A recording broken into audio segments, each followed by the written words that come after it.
पार्टनरशिपमध्ये business करत असताना आपला पार्टनर कसा असावा, आपला मित्र आहे, जवळचा मित्र आहे, त्याच्यासोबत आपलं उठणं बसणं आहे, म्हणून तो बिझनेस पार्टनर कधीच होऊ शकत नाही. मी ह्या मताचा, कारण मी त्याच्यापासून शिकलोय काहीतरी. जर तुमचा मित्र दारू पित असेल तर तुम्ही 100% एक ना एक दिवस तुम्ही दारू पिणारच, त्याच्यात म्हणजे थोडी देखील शंका नाही. अनिकेत भाऊ घुले खूप वर्षापासून या चळवळीसाठी काम करतात आहे. अतिशय धडपडीनं भाऊ ह्या कोर्ससाठी झटतात आहे, कारण त्यांचा मोटो एकच आहे की जास्तीत जास्त मुलं किंवा मुले असतील चुकीच्या गोष्टीपासून दूर झाली पाहिजे, व्यसनापासून दूर झाली पाहिजे. तर मित्रांनो, आता आपण आहोत रणजित पाटील सरांसोबत. तर सर, आपण आय थिंक 4 वर्षांपूर्वी भेटलो होतो नाशिकमध्ये एक अवॉर्ड शो मध्ये, जिथे सरांना वीर कार रेंटलसाठी नॉमिनेशन मिळालं होतं आणि अवॉर्ड पण मिळालं होतं.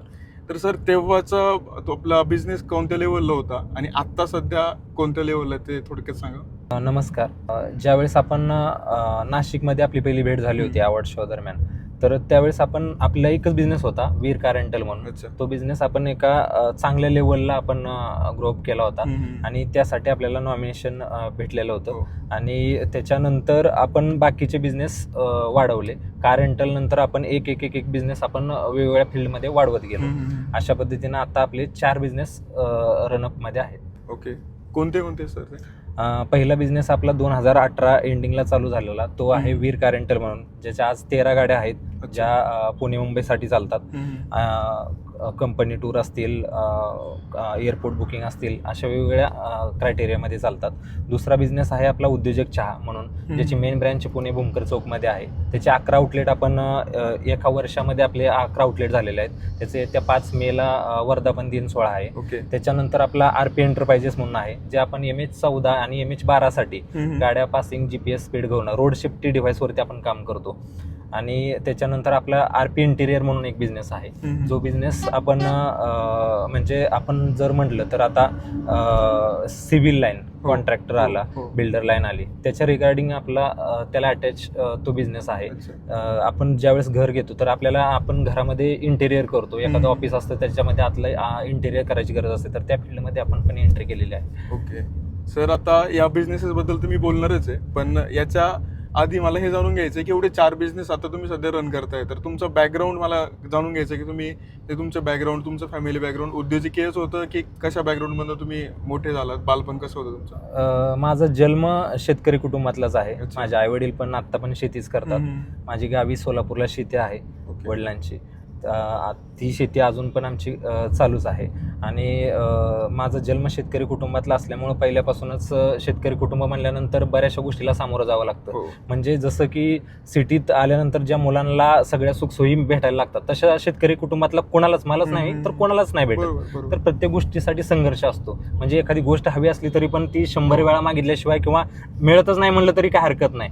अशा पद्धतीचं शेतकरी कुटुंबातला माझा जन्म असल्यामुळं, सर्वसाधारण घराण्यातला, तर मला प्रत्येक गोष्टीला जसं बाकीच्या मुलांना किंवा सगळ्यांना फेस करावं लागतं, तसंच मला पण प्रत्येक गोष्टीला फेस करावं लागलं. तुम्ही पुण्यात कधी आलात सर? मी 2018ला आलो. माझ्या घरातला मी पहिला मुलगा आहे जो मी व्यवसायामध्ये आलो. माझ्या घरामध्ये किंवा माझ्या पूर्ण खानदानामध्ये कोणीही व्यवसायासाठी पुढे आलेलं नव्हतं, किंवा व्यवसाय म्हटलं तर कोणीच पुढे येत नव्हतं. शेती हा पारंपरिक गावाकडचा व्यवसाय, शेती, दुग्ध व्यवसाय असेल, ह्याच दोन्ही गोष्टी. त्याच्या पलीकडं जाऊन गावाच्या, शहराच्या मध्ये जाऊन कोणी व्यवसाय केलेला नव्हता. मी पहिला मुलगा आहे जो घरातून बाहेर पडून व्यवसाय त्यासाठी पहिली पसंती मी दिली. आणि जेव्हा तुम्ही पुण्यात आलात आणि जे कार रेंटलचं आपण सुरू केलंय, त्याच्यामध्ये पहिली कार घेताना जे भांडवलचा सगळ्यात मोठा प्रश्न आहे, तर ते भांडवल तुम्ही कसं उपलब्ध केलं? हे बघा, कुठलाही व्यवसाय करत असताना कधी आपल्याला लोनची गरज लागते. जर आपल्याकडे जर भक्कम पैसा आहे तर आपण व्यवसाय काय करेल? जर घरच्याकडून घेऊन किंवा आपण एक चुकीच्या मार्गाने जर कुठली गोष्ट करायला गेलं तर मग ती सक्सेस कधीच होत नाही. त्याला एक नियोजन लागतं. त्या नियोजनानं गेलं तर आपल्याला एखादी गोष्ट सक्सेस करता येते. जर मी जी माझ्या आयुष्यातली पहिली गाडी घेतली, मी त्याच्या अगोदर काही दिवस काम केलं होतं, त्याच्यातले काही पैसे आणि बाकीच्याकडून काय मला जे कोणी माझ्यासाठी येत होते, घरचे असतील किंवा बाहेरचे असतील, मी त्याच्याकडून थोडं पैसे घेऊन आणि बाकीचं लोन करून मी माझ्या आयुष्यातली पहिली गाडी व्यवसायासाठी घेतली. ओके. आणि मला आता हा प्रश्न विचारायचा आहे सर, की आपण भरपूर प्रमाणात बघतो अनेक मुलं किंवा तरुण लोक व्यवसाय सुरू करतात. आपण उदाहरण जर कार रेंटल मध्ये जरी उदाहरण घेतलं तर एक गाडी घेऊन ती गाडी मध्ये ते व्यवसाय सुरू करतात पण जेव्हा एक्सपांड करण्याची गोष्ट येते ना तेव्हा तो पॉसिबल नाही होत त्यांना. जसं आपण सुरुवात एका गाडीने केली, आज 13पेक्षा जास्त कार्स आपल्याकडे आहेत, तर हे एक्सपांड कसं केलं तुम्ही 1 पासून 2, 2 पासून आज 13 गाड्यात? ह्याच्यासाठी एक गोष्ट पाहिजे, सातत्य पाहिजे. आणि जो पैसा आपण कमवतोय तो पैसा बिझनेसमधला पैसा बिझनेसमध्येच लावला पाहिजे. आता जर तुम्ही कमवत असाल दिवसाचे 2,000 रुपये 3,000 रुपये आणि त्याची विल्हेवाट तुम्ही जर वेगळ्या पद्धतीने लावत असाल, म्हणजे महिन्याकाठी जर तुम्ही 50-60 हजार रुपये कमवत असाल आणि त्याचे तुमच्या हातात जर शून्य बाकी राहत असेल शेवटच्या दिवशी, मग तुमच्यात आणि मग त्या जॉब करण्यात काय फरक उरतो? मग जर तुम्हाला जर व्यवसाय एक्सपॅन्ड करायचा असेल, वाढवायचा असेल, तर त्याच्यासाठी तुमचं आर्थिक नियोजन असणं गरजेचं आहे. प्लस तुम्ही त्या बिझनेससाठी किती वेळ देताय आणि तो एक्सपॅन्ड होण्यासाठी तुम्ही काय कष्ट घेताय. म्हणजे आता मी एक्झाम्पल माझं देतो. मी उद्योजक चहा चालू करतानाच माझ्या डोक्यात हा विचार होता की ह्याचे आपण आउटलेट देणार आहे. एका स्टॉल पुरतं, एखाद्या शॉप पुरतं मर्यादित न राहता त्याचं आपल्याला एक झाड लावले तर त्याचं आपल्याला त्याचं मोठ्या वटवृक्षात कसं रूपांतर करता येईल किंवा एखादी फळी कशी निर्माण करता येईल, या पद्धतीनंच मी ते विचार करून चालू केलं होतं. मग नवीन व्यवसाय जर गाडी क्षेत्रात येत असेल किंवा कुठल्याही क्षेत्रात येत असेल तर त्याचे विचार तसे पाहिजे, त्याला व्यसन कुठलं नाही पाहिजे, व्यवसायच त्या मुलांनी केला पाहिजे. जर आपल्याला बाकी आता कसं होतं, जर बाहेरून पोरं खेड्याकडून येतात, आई वडील त्यांना सपोर्ट करतात किंवा स्वतःच्या जेवढ ते गाड्या घेतात, काही प्रॉब्लेम नाहीये, व्यवसायात येत असेल तर चांगलीच गोष्ट आहे आणि यायला पाहिजे, आपण त्यासाठीच करतोय. पण तो मुलगा काय करतो, इथं पुण्यात आल्यानंतर मग त्याचा मित्रपरिवार सर्कल सगळं चेंज होऊन जातं. तुमची संगत कोणाशी आहे, तुमचं उठणं बसणं कोणाशी आहे. जर तुमचं उठणं बसणं रोज 1,500 कमवणाऱ्या पोरासोबत असेल तर तुम्ही पण तेवढाच लिमिटेड विचार करणार. तुमचं उठणं बसणं जर दिवसाला 10,000, 50,000, लाख रुपये कमवणाऱ्या व्यक्तीसोबत असेल, वयानं मोठ्या असणाऱ्या व्यक्तीसोबत असेल तर तुमचे विचार पण तसंच होतात. जर तुम्ही वयाच्या 30 वर्ष असाल जर आणि तुमचा सोबतचा माणूस वयाच्या 40 वर्षाचा तुम्ही त्याच्यासोबत राहत असाल, तुमचं उठणं बसणं त्या व्यक्तीसोबत असेल, तर तुम्हाला पुढच्या 10 वर्षाचा आत्ता शिकायला भेटतं. आणि हा अनुभव कोणीच शिकवू शकत नाही, कुठल्या पुस्तकात नाही ना, कोणीच देऊ शकत नाही. त्यामुळं जो कोणी व्यवसायात येतो ना त्यांना अनुभव घेणं गरजेचं आहे, स्वतःवरती अभ्यास करणं गरजेचं आहे. आपण काय करतोय, आपण काय आहे आणि आपण कशासाठी पुण्यामध्ये आलोय किंवा आपण घर कशासाठी सोडलंय, आपल्या घरच्यांच्या अपेक्षा काय आहेत, ह्या गोष्टींवरती थोडासा जरी त्या व्यक्तीने अभ्यास केला तर त्याची उत्तरं त्यांनाच मिळून जातील, तो चुकीच्या मार्गाला नाही जाणार. बरोबर. आता याच्याच रिलेटेड एक क्वेश्चन आहे. जसं तुम्ही सांगितलं की सर्कल आपण कोणतं निवडतो त्याच्यावरती सगळ्या गोष्टी डिपेंड होतात. तर नेटवर्किंग हा सगळ्यात मोठा पॉइंट असतो उद्योजकाचा, की तो किती ग्रो करू किंवा कशा कशा काळानुसार तो किती लवकर ग्रो करू शकतो. तर नेटवर्किंगसाठी तुम्ही काय सांगाल, की तुम्ही जेव्हा आलात तेव्हा तुम्ही एकदम सामान्य मुलगा म्हणून तुम्ही पुण्यात आलाय, पण आज जर तुमचं बघितलं तर तुमचं जे सर्कल आहे ते सगळे मोठ्या उद्योजक लोकांमध्येच तुमचं म्हणजे सगळ्या गोष्टी असतात. तर हे सर्कल कसं डेव्हलप केलं तुम्ही? सर्कल डेव्हलप होण्यापाठीमागचं एकच रिझन आहे की आपण ज्यावेळेस व्यवसायात येतो तर ऑटोमॅटिकली आपण कनेक्ट होतो वेगवेगळ्या लोकांशी. आता तुमचं आणि माझं 4 वर्षापूर्वी बॉन्ड झाला, त्याचा आज भेट झाली 4 वर्षानंतर. तर अशा पद्धतीनं होतं की बाबा समजा आता पुण्यातले मोठमोठे उद्योजक आहेत, सगळ्यांशीच ओळख नसते आपली, पण त्या रिलेटेड कुठेतरी उठणं बसणं येतं किंवा एखाद्याशी ओळख नसली तरी आपण त्याच्याकडे जाऊन त्या माणसाकडून आपल्याला काय नवीन शिकता येतंय किंवा आपल्याला काय घेता येतंय किंवा आपल्याला तो माणूस आपल्या आयुष्यामध्ये काय बदल घडवू शकतो किंवा त्या व्यक्तीच्या कॉन्टॅक्टमध्ये आल्यानंतर आपल्या वैयक्तिक आयुष्यामध्ये काय बदल घडवता येतील का, ह्या विचारानं जर आपण त्या व्यक्तीशी कनेक्ट झालो तर 100% आपल्याला आपलं सराउंडिंग वाढत जातं 1 to 1. म्हणजे आपण कोणासोबत उठणं बस नाही, लोक बघत असतात की हा माणूस कोणासोबत उठतो बसतो, त्याच्यावरनं आपल्याला बऱ्याचशा गोष्टी आपल्या पॉइंट केल्या जातात. त्यामुळे आपलं उठणं बसणं कोणासोबत आहे, मग आपले विचार पण तसे होऊन जातात. जर आपण मगाशीच मी एक्झाम्पल दिलं की आपण कोणासोबत उठणं बसणं आहे, आपण जर जॉबवाल्याशी उठणं बसणं असेल तर आपण तेच विचार करणार. एखाद्या चुकीच्या मार्गाने आपल्यासोबत जर गुन्हेगार क्षेत्रातला माणूस राहत असेल तर आपण तेच विचार करणार. आपले पण हळूहळू माइंडसेट तोच होणार. आपल्यासोबत एखादा ड्रिंक करणार माणूस असेल तर 100% काही दिवसांना का होईना आपण त्या नादी लागणारच. मग त्यापेक्षा आपण कोणासोबत उठतो बसतो, आपण कुठल्या विचारधाराची लोक आपल्यासोबत आहेत, त्याच्यावरनं आपल्या बऱ्याचशा गोष्टी आपल्या करिअरवरती, आपल्या फ्युचर लाईफवरती खूप मॅटर करतात. बरोबर. सर, मला पुढचा प्रश्न असा विचारायचा की आतापर्यंतच्या तुमच्या पूर्ण बिझनेस जर्नीमधली अशी कोणती चूक होती जी सगळ्यात मोठी चूक होती पण त्यातनं तुम्हाला भरपूर गोष्टी शिकायला मिळाल्या? विश्वास. ओके. कारण मी ज्यावेळेस पुण्यामध्ये आलो, मी ड्रायव्हिंग केलं, सगळ्या गोष्टी झाल्या, मी एका गोष्टीसाठी एका व्यक्तीवरती विश्वास ठेवला तर तो माझा मित्र होता. आणि विश्वास कोणावरती ठेवायचा ह्याच्यावरती मी थोडं बोलतो. आता जो मित्र आहे आपला जवळचा आहे, आपण एकत्र फिरतो आणि बिझनेस फील्ड वेगळी आणि मैत्री वेगळी, ह्या गोष्टी जिथल्या तिथं ठेवल्या तर सगळ्या गोष्टी म्हणजे योग्य मार्गाने होतात. पण मी तिथंच माझी चूक झाली. मी मित्र आहे म्हणून विश्वास ठेवायला गेलो आणि त्या गोष्टी माझ्या अंगलोट आल्या. तर कारण हे होतं की बाबा मित्र असतो म्हणून आपण कुठल्याही गोष्टीला विश्वास ठेवतो, पण बिझनेसमध्ये जर एखादा पार्टनर निवडायचा असेल, माझा आता कुठलाही बिझनेस पार्टनरशिपमध्ये नाही, पण माझी पहिली आयुष्यातली ती चूक होती. त्याच्यानंतर मी कुठलीही गोष्ट त्या पद्धतीने केली नाही.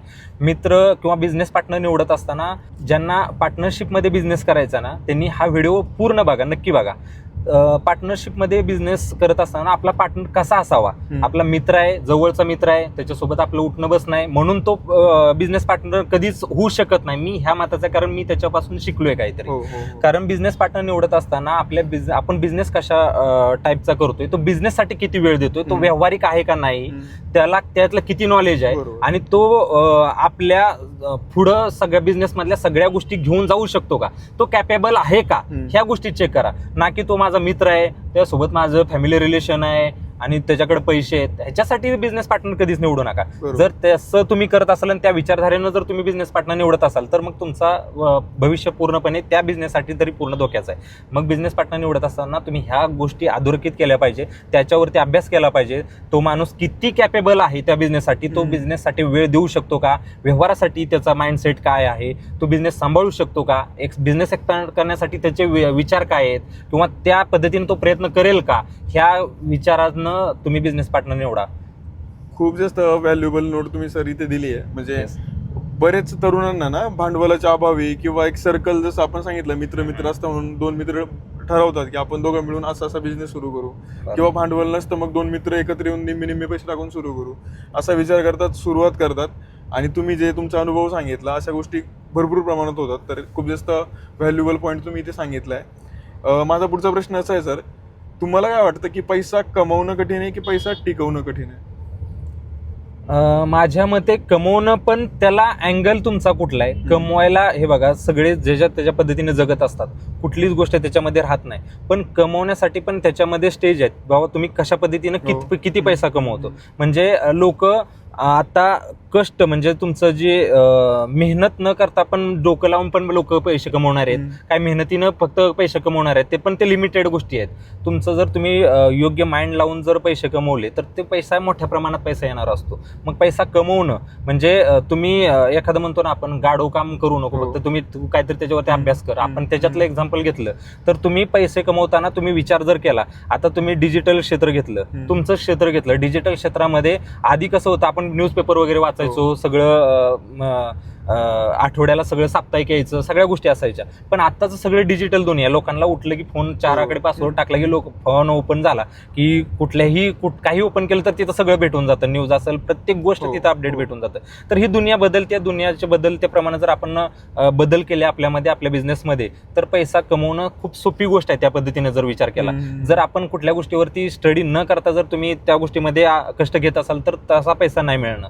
ह्या दोन्ही गोष्टी त्याच्यावरती. आणि दुसरी गोष्ट टिकवणं म्हणजे आपण एखादा बिझनेस एक्सपांड करत असताना आपण तो जो पैसा आलेला आहे तो पैसा त्याच्यात लावता आला पाहिजे आणि आपल्याला एक्सपांड करता आला पाहिजे. आणि पुढच्या फ्युचर लाईफचा विचार करून आपल्याला त्याच्यावरती अभ्यास करून सगळ्या गोष्टी वाढत नेल्या पाहिजे.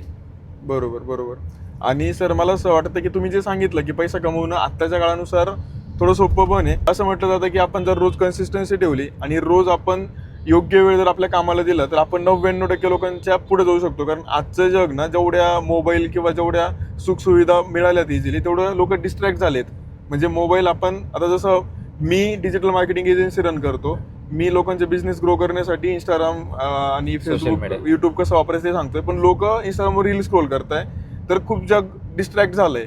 मग एका प्रकारे हे सोपं पण आहे जर आपण फक्त कन्सिस्टन्सी ठेवली आणि आपलं काम करत राहिलं तर. याबद्दल तुम्हाला काय वाटतं? म्हणजे आजच्या तरुणांना तुम्ही कसं एक मेसेज द्याल की खूप अवघड पण नाहीये, रिसोर्सेस खूप आहेत. म्हणजे आपल्या आई वडिलांच्या काळात खूप कष्ट करावं लागायचं आणि आता थोडं सोपं आहेत, म्हणजे मार्ग सोपे झालेत. याच्याबद्दल काय सांगा? आत्ताची दुनिया डिजिटल असल्यामुळं सगळ्या गोष्टी आपल्याला आत्ताच माहिती होतात. बाबा मुंबईत काय चाललंय किंवा सगळ्या गोष्टी इन्स्टंट पोहोचतात. आधी सगळ्या गोष्टी पोचायला किंवा कळायला सगळ्या गोष्टी लेट व्हायच्या. पण आत्ताचं जग धावतं असल्यामुळं प्रत्येकाला फास्ट सगळ्या गोष्टी हव्यात. म्हणजे एखाद्याला आता बिझनेस स्टार्ट केले त्याला फास्ट पैसे हवेत, फास्ट गाडी हवी आहे, बंगला हवा आहे, लग्न हवं आहे, सगळ्या गोष्टी फास्ट हवे.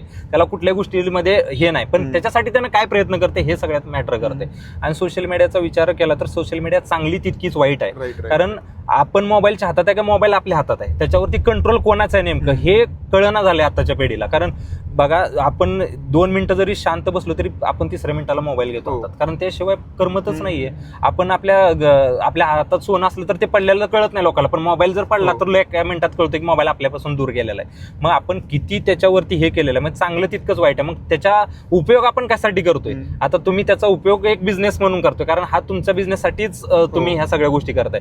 मग त्याचा उपयोग कशासाठी करतोय? आपला एखादा बिझनेस असेल तर सोशल मीडियाचा उपयोग कशा पद्धतीने केला जावा किंवा कितपत केला जावा हे प्रत्येकाला कळणं पाहिजे. आताची कॉलेजची मुलं असतील, मुली असतील, हे सोशल मीडियावरती 7-7, 8-8 तास रोजचे वाया घालवतात. ठीक आहे, तुम्ही देताय तिथं, पण त्याच्यातून तुम्ही काय शिकताय, त्याचा आउटपुट काय आहे हे जर आपल्याला कळत नसेल तर आपण असे महिन्याचे, वर्षाचे किती तास वाया घालतोय आणि त्या मिळालेल्या दिलेल्या वेळातनं आपल्याला काय आउटपुट मिळाले हेच कळत नसेल तर ते व्यर्थ आहे सगळ्या गोष्टी. त्याच्यामुळे प्रत्येकानं अभ्यास केला पाहिजे की आपण कुठल्या गोष्टीसाठी किती वेळ देतोय.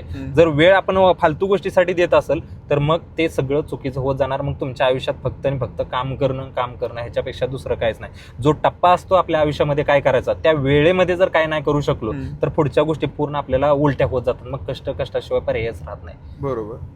आणि जसं तुम्ही 4 व्यवसाय रन करताय, ही सोपी गोष्ट नाही की 4 व्यवसाय सक्सेसफुली रन करणं. म्हणजे प्रत्येक व्यवसायामध्ये वेगवेगळे टीम असेल, वेगवेगळे लोक काम करत असतील. आणि या सगळ्या गोष्टी करत असताना मला हे जाणून घ्यायचं की तुमचं डेली रुटीन कसं असतं. म्हणजे सकाळी उठल्यापासून ते संध्याकाळपर्यंत तुमचं रुटीन कसं असतं? मी जास्त करून मी नवीन काय बघता येईल का, नवीन काय शिकता येईल का ह्या शोधात मी जास्त असतो. मला एखादा माणूस भेटत असेल तर त्याच्याकडून तो माणूस काय करतोय आता हे माझ्यासाठी मॅटर नाही करत, पण त्याच्याकडून काय एखादी नवीन गोष्ट शिकता येते का, त्यानं काय नवीन त्याच्या डोक्यात नवीन काय आयडिया आहे की जी आपण पण अंमलात आणू शकतो किंवा आपल्याला काहीतरी शिकायला भेटेल ह्या शोधात मी कायम असतो. म्हणजे माझं फिरणं होतं तर ह्या गोष्टीसाठीच होतं. माझा टाइम असेल, पैसा असेल, मी जास्तीत जास्त त्या गोष्टींवरती खर्च करतो. चांगली कपडे घालणं असेल, चांगलं फिरणं असेल, चांगल्या लोकांना भेटणी गाठी असेल, मग त्यासाठी माझा किती पैसा खर्च होते मी कधीच नाही बघितलेलं. म्हणजे लोक टाळतात ह्या गोष्टी की बाबा फिरणं टाळतात, पण फिरतोय कशासाठी आपण वेळ कुठल्या गोष्टीसाठी देतोय ह्या गोष्टीसाठी.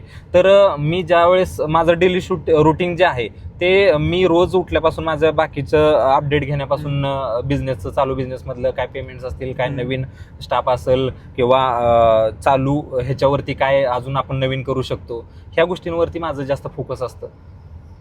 सर, अजून एक गोष्ट मला विचारायची आहे की म्हणजे मी पर्सनली पण ती गोष्ट खूप जास्त फेस करतो किंवा अनेक लोकांचं एक समस्या सांगतात ते की टाइम नाहीये किंवा टाइम मॅनेज होत नाहीये. जसं माझं एक एजन्सी आहे, मी एक क्रिएटर म्हणून काम करतो. 2 सिंपल गोष्टी आहेत, तरी माझ्याकडनं मला असं वाटतं की मला टाइम मिळत नाहीये किंवा मला 24 तास पुरत नाहीये. पण तुम्ही तेवढ्याच वेळ जेवढा मला मिळतो तेवढ्याच वेळात तुम्हाला पण मिळतोय आणि तेवढ्याच वेळात तुम्ही 4 वेगवेगळे व्यवसाय रन करताय. आणि तुम्ही आता मला ऑफ कॅमेरा हे पण सांगितलं की तुम्ही 5व्या एका नवीन ब्रँडच्या तयारीत पण आहात. तर हे सगळं कसं मॅनेज होतं? म्हणजे मला पण 24 तास मिळत आहे, तुम्हाला पण 24 तास मिळत आहे. याच्या पाठीमागे सर नियोजन आहे. म्हणजे तुमचं नियोजन नसेल कुठल्याही गोष्टीमध्ये तर तुम्ही कुठलीच गोष्ट सक्सेस करू शकत नाही. आपल्या घरातला छोटासा कार्यक्रम जरी असला तर तो नियोजनानं पूर्ण केला जातो. तुमच्या व्यवसायात नियोजनच नसेल, तुमच्या व्यवसायात टीमवर्कच नसेल, तुमच्या व्यवसायात त्याला शिस्तच नसेल तर तुमचा व्यवसाय कुठलाही सक्सेस होऊ शकत नाही किंवा वाढवू शकत नाही, तो एक्सपांड नाही करू शकत.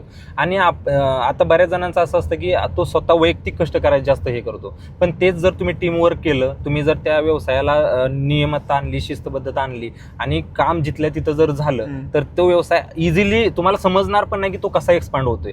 तो व्यवसाय ऑटोमॅटिक आपल्याला एक्सपांड करतो. म्हणजे सांगायचं तात्पर्य एवढंच आहे की तुमच्यात शिस्त असली पाहिजे आणि प्रत्येक गोष्टीवरती तुमच्याकडे सोल्युशन असलं पाहिजे. तुम्ही जर प्रत्येक गोष्टीला जर अडून बसला नाही, मी हे माझ्यासाठीच आहे आणि हे मलाच करायला पाहिजे असं नाही, तो तुमचा एम्प्लॉय देखील करू शकतो. जर तुम्ही जे गोष्ट करू शकता ना त्याला जर शिकवली ना तर तो करू शकतो, का नाही करू शकत. तर याच्यात मला एक गोष्ट अशी विचारायची आहे, जसं की तुम्ही पहिली गाडी घेतली असेल, ती गाडी मे बी तुम्ही चालवली असेल स्टार्टिंगला, तर जेव्हा पहिला ड्रायव्हर तुम्ही ठेवताय गाडीवरती तेव्हा नक्कीच मनात असा प्रश्न येतो की तो तुम्ही तुमची गाडी म्हणून चालवताय, तो तशी काळजी घेईल का? म्हणजे मी एक्झाम्पल देतो, हे प्रत्येक व्यवसायामध्ये होतं की जेव्हा पहिले 1-2 टीम मेंबर आपल्याला एम्प्लॉय ऍड करायचे आहेत तर ते आपल्यासारखं काम करणार नाही असं वाटतं. आणि मग त्यामुळे असं कुठेतरी वाटतं की नाही आपणच करून घेऊ, ते पण करू, हे पण करू आणि सगळं आपणच करू.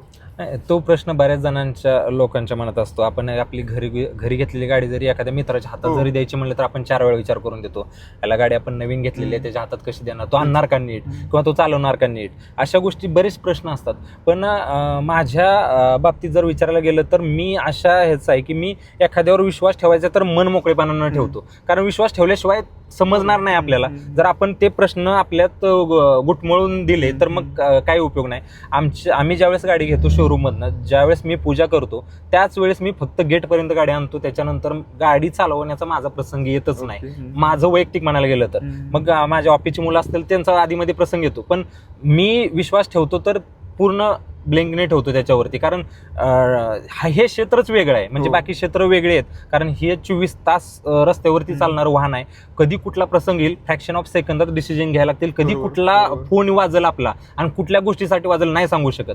तर त्याच्या पद्धतीने आम्हाला ड्रायव्हर ज्यावेळेस आम्ही चूज करतो आम्हाला पण ते कठीण जातं. कारण ड्रायव्हर लाईन ही व्यसन करते, ह्याच्याकडे जास्त हायलाईट झालेली आहे. कारण ते फील्डच असे की लोक त्या पद्धतीने बघतात आणि आता तरुण पिढी पण त्या मार्गाने आहे. व्यसन करणं, गुटखा खाणं, दारू पिणं, हे त्या फील्डमध्ये तात्पर्यानं बघितलं जातं की फील्ड अशी आहे. मग ते काही जणांचं मत असं असतं की तुम्ही ह्या फील्डमध्ये जाऊ नका, कारण त्या पद्धतीने बघितलं जातं. नजरिया तसा झालेला आहे. कारण हे बनवलंय ह्याच लोकांनी, ड्रायव्हर लोकांनीच. कारण पुण्यासारख्या ठिकाणी मी मगाशी पण बोललो की पुण्यासारख्या ठिकाणी आल्यानंतर तुम्ही कशासाठी आला हे विसरू नका. तुम्ही व्यसनाच्या आहारी जाताय, तुमचे मित्र कसे आहेत, तुमची संगत कोणाशी आहे. जर तुमचा मित्र दारू पित असेल तर तुम्ही 100% एक ना एक दिवस तुम्ही दारू पिणारच. त्याच्यात म्हणजे थोडी देखील शंका नाही. कारण मी ते जवळून अनुभवलंय. काय मी ते मित्र मी सोडले त्या कारणासाठी, कारण माझ्यावरती त्या मित्रांचा असर होत असेल तर ते बंद केलं पाहिजे. ते डिसिजन घ्यायची पॉवर आपल्यामध्ये पाहिजे सर. आणि ती पॉवर खूप जास्त इम्पॉर्टंट असते की कधी थांबायचं किंवा कधी कोणतं सर्कल सोडून आपल्याला ते चेंज करायची गरज आहे हे कळणं पण खूप जास्त इम्पॉर्टंट असतं. आणि जसं तुम्ही आता सांगितलं की खूप जास्त रिस्की फील्ड आहे, तर तुमच्यासोबत अशा गोष्टी होतात का, म्हणजे असं ऍक्सिडेंटल असेल किंवा इतर काही गोष्टी होतात का, आणि त्या तुम्ही कशा टॅकल करता? माझ्या ह्याच्यामधला एक्सपिरियन्स आहे. माझ्या गाड्या टोटल लॉस पण झालेली आहे, एक त्याच्यामध्ये डेथ पण झालेली आहे. पण त्याच्यामध्ये ड्रायव्हरची कुठली चुकी नव्हती. ऍक्सिडेंट हा ऍक्सिडेंट असतो शेवटी. ज्या गोष्टी समोरच्या चुकीमुळं म्हणा, आपल्या चुकीमुळं घडायच्या त्या घडून जातात. पण अशा प्रॉब्लेमला आम्हाला बऱ्याच वेळा फेस करायला लागतं. कारण हे फील्डच असे की 24 तास रिस्क आहे. गाडी रस्त्यावरती चालते तर कधी कुठला इन्सिडेंट घडू शकतो, आपण नाही सांगू शकत. त्यामुळे अशा प्रॉब्लेमला आम्हाला नेहमीच फेस करायला लागतं. छोट्या मोठ्या असतील, किरकोळ असेल, ड्रायव्हरचा असेल, गाडीचा असेल, गाडी रनिंगमध्ये असताना बंद पडणं असेल, घाटामध्ये प्रॉब्लेम येणं असेल किंवा कस्टमरचे इश्यू असतील, अशा प्रॉब्लेमला आम्हाला नेहमीच फेस करायला लागतं. ओके. आणि सर एक खास तरुण वर्ग आहे जो ड्रायव्हिंग लाईनमध्ये, त्यांना खूप जास्त आवड असते ड्रायव्हिंगची, आणि ते एका गाडीपर्यंत सीमित ते ड्रायव्हिंगचे हॉबी पण पूर्ण करतात, त्याच्यातनं काहीतरी एक धंदा पण करतात, व्यवसाय पण करतात.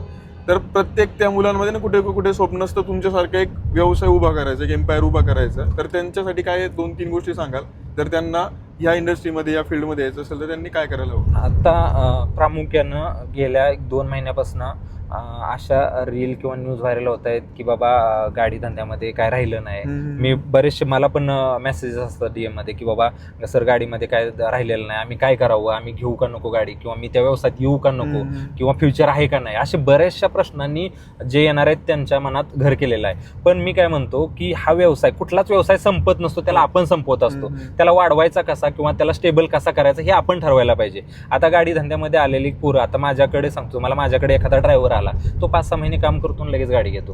5-6 महिने काम करा, 5-6 महिन्यानंतर तुम्ही स्टडी करा त्याच्यावरती की बाबा आपण मालकाला किती कमवून देतोय, त्याचा मेंटेनन्स किती आहे, त्याचा नेट प्रॉफिट किती आहे, बाकीच्या गोष्टींवरती तो किती खर्च करतो आणि त्यांनी एक्सपांड कसा केलाय, ह्या गोष्टींवरती अभ्यास करा, त्या माणसांवरती अभ्यास करा ज्यानं तो बिझनेस एक्सपांड केलाय. तसं न होता काय होतं की बाबा तो गाडी घेतो, तो गाडी घेतल्यानंतर जो माझ्याकडे कस्टमर असतो त्याचं कॉन्टॅक्ट कुठे ना कुठे त्या ड्रायव्हरशी आलेलं असतं, त्यांचे कॉन्टॅक्ट नंबर शेअर झाले असतात. तर तो काय करतो की मी फेस केलेला प्रॉब्लेम तुम्हाला सांगतो, मला कुठल्या एका स्पेसिफिक ह्याला टार्गेट नाही करायचं. तर त्यानंतर ते काय करतात की त्या कस्टमरला कमी रेटमध्ये सर्व्हिस द्यायला चालू होतात. आणि कस्टमर कसं असतं, आपण पण एखादी गोष्ट घेताना आपण काय म्हणतो की बाबा आपल्याला कमीमध्ये मिळाले पाहिजे आणि समोरचा काय म्हणतो आपल्याला जास्त विकली पाहिजे असं. पण इथं वेगळं होतं की ड्रायव्हरच म्हणतो की बाबा मी तुम्हाला कमी रेटमध्ये त्यांच्यापेक्षा सर्व्हिस द्यायला तयार आहे. ह्याच्यामुळं कुठेतरी कस्टमरच्या मनात चुकीच्या भावना तयार झाल्या. कस्टमरला कमी रेटमध्ये सर्व्हिस मिळाल्यामुळं जे चांगली क्वालिटी सर्व्हिस देतात त्यांच्यावरती पण धंद्यावरती कुठे ना कुठे परिणाम होतो. हा विचार त्या लोकांनी केला आणि ते स्वतःला संपवत आहेत.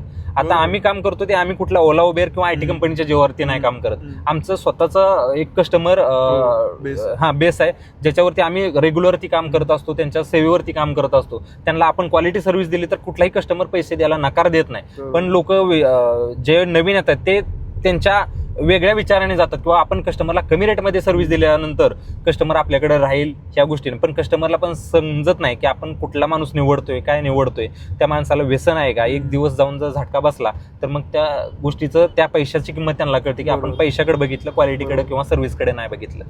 किंवा याच्यामध्ये असं पण होतं की आता जसं टुरिस्ट अँड ट्रॅव्हल्स किंवा तुमचे जे फील्ड आहे त्याच्यामध्ये 10 गोष्टी आहेत. जो मुलगा तुमच्याकडे काम करून त्याला वाटतं की नाही बाबा यांनी एवढं मोठं केलंय तर आपण पण एक गाडी घेऊ, पण त्याला एकच गोष्ट माहित असते गाडी घेऊन चालवणं, त्याच्या बाकीच्या 9 गोष्टी त्याला माहितच नसतात. पण त्यासाठी पण थोडा वेळ थांबून पूर्ण स्टडी करून तुम्ही जसं सांगताय ते पण खूप जास्त इम्पॉर्टंट आहे असं. नवीन येणाऱ्या उद्योजकांचं स्वागतच आहे. फील्ड कुठलीही असली तरी कुठलीच फील्ड अशी नाही की ती पैसा कमवून देऊ शकत नाही. चहाचा व्यवसाय असेल, साधं चप्पलच्या पॉलिशपासून असेल, मी तर म्हणतो फुटपाथवरचा व्यवसाय असेल, प्रत्येक व्यवसाय पैसे कमवून देतो. पण त्याला योग्य नियोजन, त्याच्यावरचा अभ्यास, ह्या सगळ्या गोष्टीचं त्याला जर जोड असेल तरच तो बिझनेस सक्सेस होतो. जर त्यातला कुठलंही नियोजन नसेल, त्याच्यावरती अभ्यास नसेल, आपल्याला त्यातलं काही समजत नसेल, आर्थिक नियोजन नसेल तर कुठलाही बिझनेस सक्सेस होऊच देत नाही. मग त्याला आपण दोष देतो बिझनेसला की ह्या बिझनेसमध्ये काय नाही, ते नाही, हे नाही. मग आपण चुकीचं आपल्या स्वतःवरती जे दोष आहेत ते आपण बाकीच्यांना द्यायला चालू करतो आणि त्या बिझनेसला द्यायला चालू करतो. मग आपण जे नवीन येणार आहेत त्यांना चुकीचं मार्गदर्शन करतो. बरोबर. आणि आता याच्यामध्ये पण ना म्हणजे खूप सारे व्यवसाय आहेत, एक प्रत्येक फील्डमध्ये खूप कॉम्पिटिशन आहे. मग आपण कशा पद्धतीने ते वेगळं करतोय हे पण खूप जास्त मॅटर करतं. असं म्हटलं जातं की चहाचे हॉटेल्स प्रत्येक ठिकाणी आहेत, पण काही लोक चहा फक्त टेस्ट म्हणून देत आहे, काही अँबियन्स म्हणून देत आहे. आता जसं उद्योजक चहाचं ना बघताना मला असं वाटतंय की ते एक तरुणांना प्रेरणा देण्यासाठीचं एक माध्यम आहे की तुम्ही पण काहीतरी करू शकता. मी आतमध्ये पण कोट्स वगैरे वाचले, मला खूप जास्त आवडले आपल्या मेन ब्रांचचे. तर तुम्ही फक्त चहा नाही विकत आहे, तुम्ही त्याच्यासोबत एक प्रेरणा पण विकताय की तरुणांना तुम्ही पण काहीतरी करू शकता. आपण ती गोष्ट कशा प्रकारे विकतोय किंवा कशा प्रकारे आपण आपला व्यवसाय दाखवतोय हे पण खूप जास्त मॅटर करतं. माझा मेन मोटो त्याच्यामध्ये होता की मराठी व्यावसायिकांना पुढे आणणं. मग त्याच्यावरती सोल्युशन काय पाहिजे, म्हणजे त्याला त्या फील्डमध्ये तर आणलं पाहिजे, बिझनेसमध्ये तर आणलं पाहिजे, त्याच्यानंतर तो काही व्यवसाय उभा करेल. मग माझ्याकडे मी बऱ्याच गोष्टींवरती अभ्यास केला. आता चहा पण बरेचसे ब्रँड आहेत मार्केटमध्ये, काय बंद पडले, काय चालू आहेत, काय म्हणजे प्रत्येकाच्या ह्याच्यावरती तो त्याच्यावरती कशा पद्धतीनं अभ्यास करतोय त्याच्यावरती आहे. मग माझा मोठा होता की मराठी पोरांना मार्केटमध्ये आणणं, त्यांना बिझनेस फील्डमध्ये आणणं. कारण आता आपण बघायला गेलो तर मराठी व्यावसायिक कमी आहेत. आता तुम्ही मुंबईसारख्या ठिकाणी गेलं तर बघा, गुजराती मारवाडी शिवाय तुम्हाला तिथं काहीच भेटणार नाहीये. कारण का तर आपली पोरच ह्याच्यामध्ये नाहीत. आपली पोरं 8-10 वर्ष शिक्षणासाठी देतील, पण त्याच्यानंतर पुन्हा 8-10-20 हजाराच्या पगारासाठी झटत राहतील. पण विचार करणार नाहीत की आपण लाख रुपये कमवू शकतो दिवसाला, 2 लाख रुपये कमवू शकतो. इथं मार्केटमध्ये कितीतरी कोटी रुपये दिवसाला कमवणारे बिझनेस आहेत, उद्योजक आहेत की आपण त्याचा विचारही कधी केलेला नसतो. कारण आपण त्या लोकांसोबत कधी राहिलेलोच नसतो, आपला प्रसंगच आलेला नसतो. त्यामुळे आपण विचारच त्या पद्धतीने केलेला नसतो. तर मेन मोठं उद्योजक चहा, आपण त्या ब्रँडचंच नाव उद्योजक ठेवलेलं कारण आपल्याला मेन मोटोच होता आपल्याला की उद्योजक घडवणं, नवीन उद्योजक तयार करणं, हा मोठा आपण त्याच्या पाठीमागं ठेवला होता. आणि आपण जे बेस वर्क आहे म्हणजे आपण त्याचा जो प्रेमिक्स आहे तो आपण स्वतः तयार केलेला, त्याच्यावरती 6 महिन्याचा स्टडी करून आपण ब्रँच जोपर्यंत आपला फॉर्म्युला कम्प्लीट होत नाही, जोपर्यंत त्याचा अभ्यास पूर्ण होत नाही, तोपर्यंत आम्ही शॉप सध्या देखील सर्च केलं नव्हतं. 6 महिने आमचा पूर्ण त्याच्यावरती रिसर्च चालू होता. ज्या दिवशी आमचा पूर्ण त्याच्यावरचं काम स्टॉप झालं, आपल्याला एक सोल्युशन मिळालं आम्हाला, त्याच्यानंतर आम्ही शॉप आणि बाकीच्या गोष्टीला स्टार्टअप केलं आणि त्याच्यानंतर एक उद्योजक नावाचा एक ब्रँड आम्ही उभा केला, जो मार्केटमध्ये आता एका वर्षात आपण 11 आउटलेट आपले स्वतःचे उभा केलेले आहेत. जवळपास 11 महिने झालेत आणि 11 महिन्यात 11 आउटलेट्स आपले झालेत. तुम्ही जसं सांगितलं की मुलं 8-9 वर्ष शिक्षणाला देऊन ते 20-25 हजाराच्या नोकरीच्या मागे जातात. तर याच्या मागे ना मला हे पण एक कारण वाटतं, जसं तुम्ही सुरुवात केली, तुम्ही सुरुवातीला खूप कमी पैसे कमवत असाल जेव्हा पुण्यात येऊन, जेव्हा पहिलं तुम्ही सुरुवात केली असेल, जिकडे काम केलं नंतर सुरुवात केली असेल. तर हा पण एक खूप मोठा फॅक्ट आहे की जेव्हा आपण म्हणजे खास करून मिडल क्लास तरुण वर्ग जेव्हा व्यवसायाला सुरुवात करतो तेव्हा सुरुवातीचा खूप काळ ना खूप कमी पैसे आणि खूप संघर्षाचा असतो आणि तेवढी पेशन्स लेवल मुलांमध्ये नसते आजच्या. म्हणून खूप कमी मुलं या संघर्षातून तुमच्यासारखं उद्योजकीय आयुष्य घडवतात आणि बाकीचे नोकरी हे ऑप्शन निवडतात असं मला वाटतं. बरोबर. म्हणजे तेच म्हणलं की तुम्ही विचार कशा पद्धतीचा करताय. जर तुम्ही 8, 9, 10 वर्ष 15 वर्ष आयुष्याची शिक्षणासाठी देऊन जर तुमचा मोठून जॉबच करणं असेल, नोकरी करणंच असेल आणि ते 25, 30, 50 हजाराच्या नोकरीपुरतं जर तुम्ही मर्यादित राहत असाल तर तो तुमचं चुकीचा आहे. मग तो कन्सेप्ट, शिक्षण हा कन्सेप्ट तुम्ही चुकीच्या गोष्टीसाठी निवडलाय. शिक्षण मग तुम्ही तुमच्या आयुष्यामध्ये येऊन जर तुम्ही कम्फर्ट झोन सोडून जर तुम्ही जगायला शिकले नाही, तुम्ही जर रिस्क फॅक्टर्स घ्यायला शिकले नाही, तर मग तुम्ही शिकले काय? तुम्ही 4 बुक शिकून, तुम्ही 4 पुस्तक शिकून जर तुम्ही तेच करणार असाल, म्हणजे शिक्षण चुकीचं नाहीये. शिक्षण शिकलं पाहिजे, व्यावहारिक ज्ञान आलं पाहिजे. शिक्षण हे वाघिणीचं दूध म्हटलं जातं. वाघिणीचं दूध का म्हटलं जातं तर त्याच्या पाठीमागं खूप मोठं वाचलं तर खूप मोठं शिकायला आपल्याला, पण त्याचं उपयोग चुकीच्या मार्गाने केला जातो. म्हणजे नोकरी करणं आणि ते कम्फर्ट झोन मध्ये राहायला आताच्या पोरांना जास्त आवडतं. म्हणजे नाही बाबा हे मला 30,000 पगार आहे, माझं ठीक आहे, माझं भागतंय आणि मी तेवढ्यात भागवायला तयार आहे. हेच चुकीचं आहे कन्सेप्ट. जर तुम्ही रिस्क, आता मला जर विचारायला गेला हा प्रश्न, जर मी काय म्हणतो, माझ्या वडिलांची जमीन आहे गावाकडे, मी जर माझ्या आयुष्यामध्ये जर मी पूर्णच गुडघे टेकले, हात टेकले, तर मी ते करायला तयार आहे. जाऊन गावाकडं मी रिस्क उचलायला तयार आहे. मी रडत नाही बसणार की बाबा नाही मी ह्याच्यात मला सक्सेस नाही भेटलं, मी माझं संपलं सगळं. मी तेवढ्या लेवलपर्यंत लढायला तयार आहे की मी गावाकडे जाऊन देखील माझी राहायची तयारी आहे. जर माझं सगळं साम्राज्य संपलं तरी पण एवढ्या लेवलपर्यंत मी रिस्क घ्यायला तयार आहे. पण आताच्या पोरांचा माइंडसेट तसा नाही, किंवा त्यांच्या घरच्यांची पण कुठेतरी चुकी असते की नाही तू आता शिक्षण संपलं तर तू जॉब बघ, लग्न कर, तुझं प्रपंच तू बघ, लेकरं बाळ बघ, एवढ्या पुरतं मर्यादित राहिलेलं आहे आता ते. बरोबर. आणि या रिस्क सोबत ना मला असं वाटतं की स्वप्न पण मॅटर करतात. जसं मी स्वतः ही गोष्ट नोटीस केली आहे, जो एक नोकरी करणारा एक मुलगा असतो ना, त्याचं स्वप्न जर त्याला 30-40 हजार पगार येते, त्याचं ब्रॅकेटमधलं त्याचं स्वप्न असतं की त्याला तेवढ्याच किमतीच्या आसपास मोबाईल घ्यायचा आहे, त्याला तेवढंच EMI जाईल, तेवढीच गाडी घ्यायची. पण जो व्यवसाय करणार आहे ना, तो भले कमी पैसे कमवू द्यात, त्याचं स्वप्न डिफेंडर, ऑडी, मर्सिडीजच असतं. कारण त्याला माहित असतं आज नाही कमवत आहे, पण एक दिवस डेफिनेटली तो ते अचीव्ह करू शकतो. आणि 100% नुसतं तो स्वप्न नाही बघत तर ते ऑटोमॅटिकली ती सिस्टम त्यासाठी काम करायला लागते. एखादा विचार किती मोठ्या लेवलपर्यंत आपल्याला घडवू शकतो, तर एक म्हणतो ना आपण, एक ठिणगी पण एक मोठं साम्राज्याने निर्माण करते. तशा पद्धतीचे ते विचार असतात की मध्यमवर्गीय माणसांचं स्वप्न कसं असतं, वॅगनॉर किंवा ते लिमिटेड, तशा पद्धतीनं तेवढे खर्च, त्याचं महिन्याचं आर्थिक नियोजन ठरलेलं असतं. किंवा घराचं भाडं एवढं, किंवा मुलांच्या शिक्षणासाठी एवढं पे करायचे, किंवा हॉस्पिटलसाठी आपण एवढं एक सेव्हिंग ठेवलं पाहिजे. हे ठराविक ज्या गोष्टी असतात ते नियोजन त्यांच्या पुरतं ते मर्यादित राहतं, पण त्या नियोजनानं वेगळं काही घडू शकत नाही. ते त्यांनी त्याच्यावरती अभ्यास केला पाहिजे. जर वेगळं काय करायचं असेल तर तुम्हाला रिस्क फॅक्टर उचलला पाहिजे, त्याच्यावरती काम केलं पाहिजे. भले तुम्हाला त्रास होईल, सगळ्या गोष्टी होईल. मी माझ्या आयुष्यामध्ये मी एकट्यात बसून रडलोय पुण्यामध्ये आल्यावरती, पण ही गोष्ट सांगायला लोकांना खोटी वाटते की बाबा एखादा गोष्ट, आता तुम्ही इंटरव्ह्यू घेताय पण लोकांना वाटतं हे बनवून काहीतरी सांगितलं जातं. पण ज्यावेळेस जो माणसानं त्या वेळेतनं गेलेला असतो ना, त्यालाच माहिती असतं की काय वेदना असतात. ज्यावेळेस आपलं कोणीच नसताना आपल्याला वाटतं की आपला डिसिजन बरोबर आहे का नाही, चुकीचा आहे, किंवा तू बरोबर चाललाय, हे सांगायला पण कोणी नसतं. त्यावेळेस त्याला कळतं की बाबा आपण आता काय करायला पाहिजे, काय नाही करायला. मार्गदर्शन नावाचा व्यक्तीच आपल्यामध्ये, गुरु नावाचा व्यक्तीच आपल्यापाशी नसला, की आधार द्यायला कोणी नसलं, तर त्यावेळेस त्या व्यक्तीच्या वेदना कोणी समजू शकत नाही. सर बरोबर, अगदी बरोबर सांगितलं तुम्ही. उद्योजक चहा आणि कार रेंटल हे 2 ब्रँड्स या बिझनेसेस बद्दल तर मला बरेचसे इन्साइट्स मिळालेत, पण बाकी अजून आपले 2 व्यवसाय आहेत त्यांच्याबद्दल पण थोडक्यात सांगाल? पहिला वीर कार रेंटल, दुसरा उद्योजक चहा, जे आता आपण त्याच्यावरती बराच वेळ बोललो. त्याच्यानंतर आपण RP एंटरप्राइजेस नावाचा ब्रँड मार्केटमध्ये आणला. तर त्याचं कारण आणण्याचा विषय असा होता की माझी लाईन वीर कार रेंटल ट्रान्सपोर्ट लाईन मधले असल्यामुळं बरेचशी लोक माझ्या कॉन्टॅक्टमधले आहेत. म्हणजे कमीत कमी पुण्यातले 20 ते 25 हजार ड्रायव्हर, चालक मालक असतील, किंवा ज्यांचा गाडी व्यवसाय, वेंडर असतील, अशी लोक माझ्या कॉन्टॅक्टमध्ये आहेत. मग ह्याच्या रिलेटेड आपण कुठला बिझनेस चालू करू शकतो, कारण माझ्याकडे कस्टमर बेस हा रेडीच आहे. मला ते फक्त आणणं मार्केटमध्ये गरजेचं होतं. त्याच्यामुळे मी सेफ्टी डिव्हाइसवरती रोड सेफ्टी डिव्हाइसवरती काम करायचं ठरवलं. म्हणजे आता टुरिस्टची एखादी गाडी असेल तर त्याचं RTOचं त्याला गरज लागते. मग त्याला माहिती नसतं की बाबा आपण कुठल्या एजंटकडे जायचं.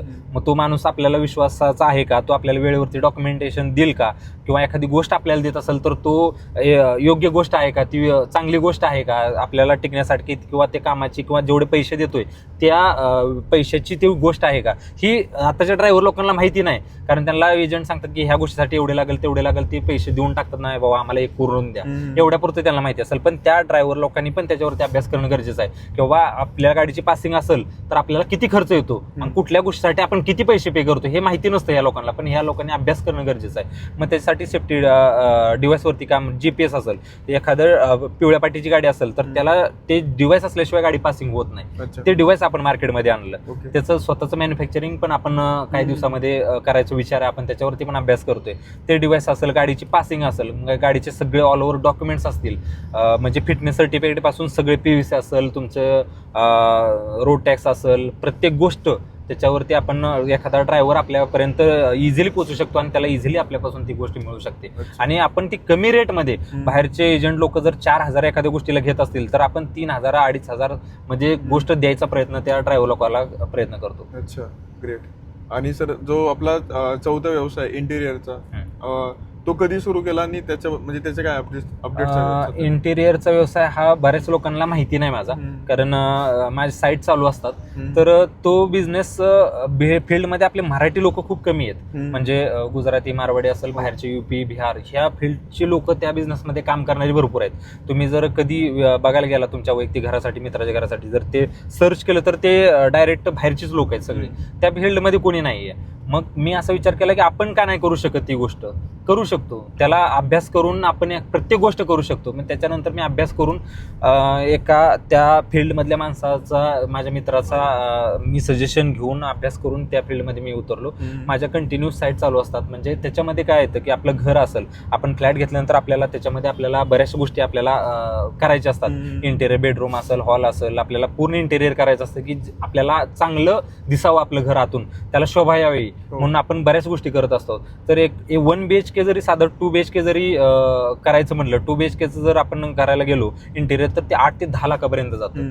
म्हणजे वाटतं सोपं आहे इंटेरियर करणं, पण त्याच्यामधून पण भरपूर सारा पैसा कमवू शकतो आपण. मग मी त्या फील्डमध्ये उतरल्यानंतर मी प्रत्येक गोष्टीचा अभ्यास करायला चालू केला. ते मटेरियल कुठल्या पद्धतीचं असतं, ते मटेरियल ही लोक कुठून घेतात.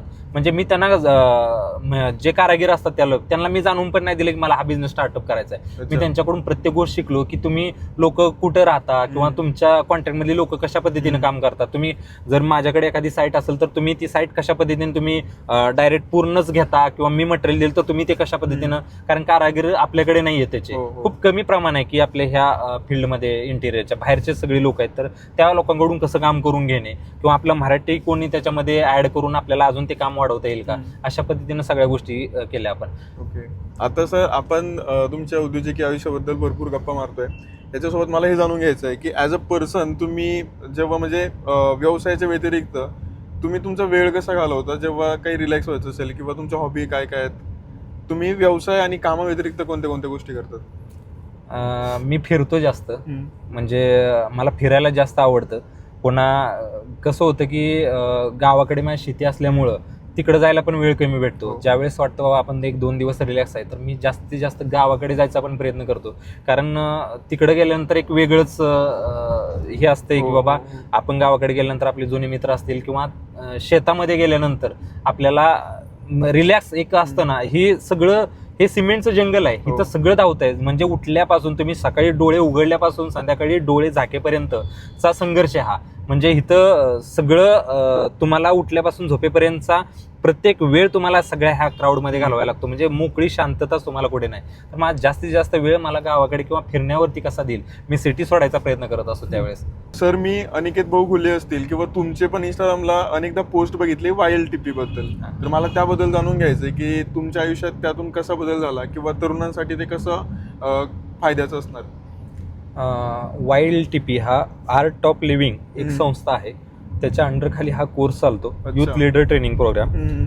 हा कोर्स मी 1.5 वर्षापूर्वी केला.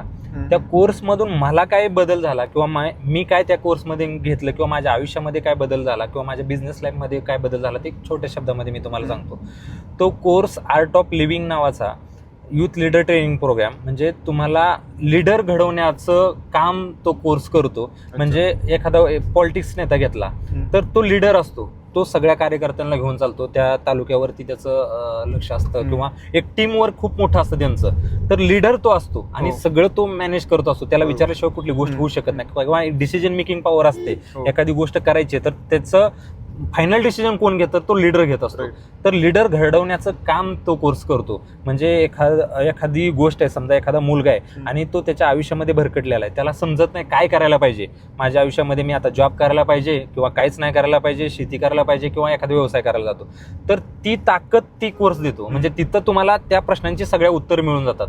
एखादा माणूस असतो तो व्यसनाधीन असतो पूर्ण, त्या मुलाला व्यसनातून बाहेर काढण्याचं, त्याला एक मोटिवेशनल ताकद देऊन, त्याला एक एनर्जेटिक बनवून त्याला त्या चुकीच्या विचारधारेतून बाहेर काढलं जातं आणि त्याला एका चांगल्या फळीत आणण्याचं काम तो YLTP ट्रेनिंग प्रोग्राम नावाचा कोर्स करतो. आणि तो कोर्स अनिकेत भाऊ घुले खूप वर्षापासून ते ह्या कोर्ससाठी, ह्या चळवळीसाठी काम करतात.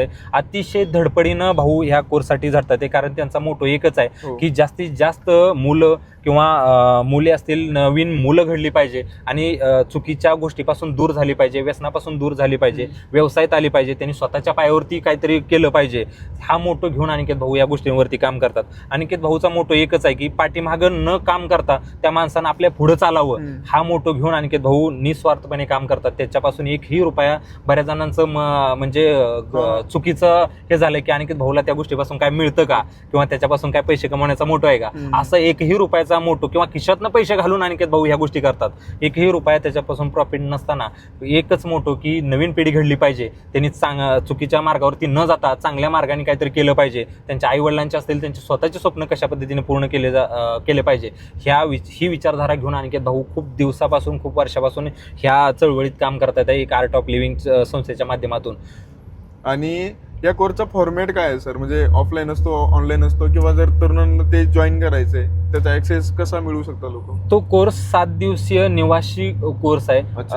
एक प्लेस निवडलं जातं जे चांगल्या पद्धतीचं असेल, तिथं राहू शकतात, तिथं सगळ्या गोष्टी केल्या जातील अशा पद्धतीचं एक आता सध्याचा चालू कोर्स शिवजल सिटी फलटण, एक 100 एकरात ते शिवजल सिटी आहे. त्या ठिकाणी एकदम निसर्गरम्य वातावरणात ते सिटी आहे. त्या सिटीमध्ये तो कोर्स होतो. तर तिथं 7 दिवस आपण राहायचं असतं. 7 दिवसात तुम्हाला बऱ्याचशा गोष्टी, प्रत्येक दिवसावाईज ते प्लॅन चेंज होतं, प्रत्येक गोष्टी टास्क असतात, सगळ्या गोष्टी. म्हणजे तिथं आपण सगळं बालपण ते आतापर्यंत आयुष्य तिथं आपल्याला अनुभवायला मिळतं आणि प्रत्येक गोष्ट तिथं शिकायला मिळते आपल्याला. म्हणजे आपण कुठल्या गोष्टी चुकीच्या केल्या, कुठल्या गोष्टी बरोबर केल्या, तर ते आपल्याला चूक तिथं निदर्शनास आणून देते, दिली जाते प्रॅक्टिकल नॉलेजमधून. जी गोष्ट नुसते फक्त वाचून किंवा लेक्चर देऊन नाही, तर प्रॅक्टिकल नॉलेज तिथं दिलं जातं की आपण काय करायला पाहिजे. तर असं सांगण्यापेक्षा ज्या वेळेस आपण ती 7 दिवस तिथं घालवाल, मी तर म्हणतो तुम्ही सध्या तुमच्या आयुष्यातली 7 दिवस तिथं दिली तर बरं होईल. कारण तुम्हाला पण हे बघा, कुठलाच माणूस परिपक्व नसतो. मी जरी म्हणलं ना मी ऑल बाजूनी ओके, मला कुठल्या ज्ञानाची गरज नाही, ज्ञान हे किती जरी घेतलं तरी कमीच असतं. पण ही ज्ञानदानाची चळवळ अनिकेत भाऊ बरेच दिवसापासून, बरेच वर्षापासून चालवतात. कारण ज्ञान आपल्यामध्ये कोणी म्हणजे तुम्हाला अन्न वाटप करतं, कोण कशा पद्धतीनं काय करतं, पण ज्ञान वाटप करणं ही खूप मोठी गोष्ट आहे. ज्यावेळेस आणि कसोटीचे 7 दिवस ते एखाद्या, आता तुम्हाला जरी म्हणलं तर 7 दिवस तिथं राहावं, तुम्ही एका मिनिटात तयार नाही होणार का, कारण तुमचं शेड्यूल ठरलेलं असतं, प्रत्येक गोष्ट ठरलेली असते. तर 7 दिवस तयार होत नसतो. पण जो माणूस 7 दिवस तिथं देतो तर तो माणूस त्याच्या आयुष्यामध्ये 100% त्याच्या आयुष्याला कलाटणी देणारी ती गोष्ट तिथं घडून येते. त्यामुळे प्रत्येक माणसानं म्हणतो मी तर कमी वेळामध्ये, कमी वयामध्ये तो कोर्स करणं गरजेचं आहे. कारण आपल्याला चूक काय, बरोबर काय, आपण चाललेलो असतो बरोबर किंवा चुकीच्या मार्गाने चाललेलं असतं, आपल्याला वाटतं ते बरोबरच आहे. पण ज्यावेळेस ऍक्च्युअलमध्ये आपण त्या गोष्टी अनुभवतो त्यावेळेस कळते की आपण चुकीच्या मार्गाने चाललो होतो, तर आपला मार्ग तर हाय. मग ते कोर्स केल्याशिवाय आपल्याला ते समजून नाही येत. बरोबर. त्यामुळे प्रत्येक आयुष्यात येऊन युथ लीडर ट्रेनिंग प्रोग्राम, मी वैयक्तिक सांगतो, मला ह्याच्यापासून काही भेटत नाही किंवा ऍडव्हर्टायझिंग हा प्रश्नच नाही आहे ह्याच्यातून. मेन मोटो हा आहे की चुकीच्या दिशेनं जाणाऱ्या माणसाला योग्य दिशा दाखवणं आणि नवीन पिढी घडवणं, एक चांगल्या प्रकारची पिढी घडवणं, हाच मोठो आहे त्याच्या पाठीमागं, दुसरा कुठलाही मोठो नाही. जर तुम्हाला तुमच्या आयुष्यात एक प्रामाणिक मित्र कमवायचा असेल तर तुम्ही youth leader training programme YLTP course झालेल्या कुठल्याही मुलावरती विश्वास ठेवू शकता. कारण तो विद्यार्थी किंवा तो कोर्स केलेला माणूस तुम्हाला कधी फसवू शकत नाही. कारण तिथं ती ताकद दिली जाते, तुम्ही कोणालाही फसवू शकत नाही. किंवा त्याच्यावरती तुम्ही डोळे झाकून विश्वास ठेवू शकता की हा माणूस आपल्याला कधीच आपल्या आयुष्यामध्ये धोका देऊ शकत नाही. तुम्हाला वाटत असेल तुमच्या आयुष्यात एखादा जरी मित्र असावा किंवा तुम्ही वैयक्तिक, तर तुम्ही तो कोर्स तुमच्या शेड्यूल प्रमाणे कधीतरी आयुष्यामध्ये आणि कमी वेळात आत्ताच केला तरी तुम्हाला तुमच्या आयुष्यामध्ये बरेचसे बदल तुम्हाला वैयक्तिक बदल बघायला मिळतील. सर मी म्हणजे जेव्हा आपण भेटलो आता तेव्हाच मी तुम्हाला हे सांगणार होतो आणि आता मला त्याचं रिझन पण थोडक्यात कळालं की आपण जे 4 वर्षांपूर्वी भेटलोय तेव्हाचे रणजित पाटील आणि आताचे रणजित पाटील, फक्त तुमच्या बिझनेसचे नंबर्स वाढले असतील किंवा बँक अकाउंटमधले नंबर्स वाढले असतील, तेच नाही तर तुमच्या पर्सनॅलिटीत पण मला भरपूर बदल दिसले. तुमचे म्हणजे कम्युनिकेशन स्किल असतील, पर्सनॅलिटी असेल, ओव्हरऑल सगळ्या गोष्टींमध्ये बदल दिसले. आणि मला आता याचं रिझन पण कुठे ना कुठे कळालं की ह्या कोर्समधनंच तुम्हाला पण बराचसा फायदा झाला असणार. हे तरुण मुलं आपल्याला तुम्हाला शेवटपर्यंत ऐकत आले, तर त्यांना तुमच्यासोबत व्यवसाय करायचे असतील तर ते कशा कशा पद्धतीने करू शकता? आपले 4 वेगवेगळे ब्रँड्स आहेत, तर त्यांना जर तुमच्यासोबत कनेक्ट व्हायचं असेल किंवा तुमच्यासोबत व्यवसाय करायचा आहे तर ते कसं करू शकतात? आता व्यवसाय करायचं म्हटलं तर माझ्याकडे बाकीच्या बिझनेसमध्ये नाही, पण उद्योजक चहामध्ये आपण त्या मुलाला, एखाद्याला गरजू असेल, त्याला भांडवलाची कमी असेल किंवा त्याची तळमळ आहे बिझनेस प्रति, बाबा मला त्या लाईनमध्ये यायचं आहे, मला बिझनेसच करायचा आहे, माझा व्हिजनच ते, माझं टार्गेटच ते, तर त्याला 100% आपण मार्गदर्शन करू. कुठल्याही गोष्टीमध्ये अडचण येणार नाही अशा पद्धतीनं आपण सगळ्या गोष्टीवरती अभ्यास करून त्याला सहकार्याची भावना मनामध्ये ठेवून किंवा त्याला स्टँड द्यायचा आहे अशा पद्धतीनं आपण त्या व्यक्तीला आपण 100% सपोर्ट करतो. ओके, नक्कीच. आणि सर याच्यासाठी काही आपला ऑफिसचा नंबर किंवा काही वेबसाईट काही असं असेल तर मी ते डिस्क्रिप्शनमध्ये नक्कीच टाकेल. सर आजकालचा ना एक ट्रेंड सुरू आहे सोशल मीडियावरती, एक फ्लेक्सिंग लाईफस्टाईल दाखवायची एक क्रेज तयार झाली तरुणांमध्ये.